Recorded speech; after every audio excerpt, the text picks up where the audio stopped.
Hi అండి. Welcome back to my channel. నేను బాగున్నాను. మీరందరూ బాగున్నారండి? ఈరోజు నేను మీ ముందుకి ప్యూర్ హ్యాండ్లూమ్ మంగళగిరి పట్టు డ్రెస్ మెటీరియల్స్తో వచ్చామండి. మంగళగిరి పట్టు విత్ బిగ్ జరీ బార్డర్ అండి. Pure handloom 2.5 metre.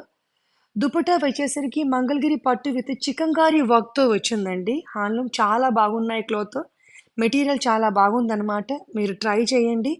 మీకు నచ్చిన డ్రెస్ మెటీరియల్ మీరు స్క్రీన్ షాట్ తీసుకొని స్క్రీన్ మీద ఉన్న వాట్సాప్ నంబర్కి ఫార్వర్డ్ చేయండి. స్టిచ్చింగ్ అవైలబిలిటీ ఉంది. ఫ్రీ షిప్పింగ్ ఉందన్నమాట. చాలా బాగుంది కలెక్షన్ సార్. నాకు కమెంట్ బాక్స్లో ఒకరి మెసేజ్ పెట్టారండి. తెలుగు వింటే ఏమో యుఎస్ నుంచి వచ్చేవాళ్ళలాగా అనిపిస్తుంది అని చెప్పేసి. నేను యుఎస్ కాదండి, కేరళ అమ్మాయే. కొంచెం అడ్జస్ట్ అయిపోండి. Thank you.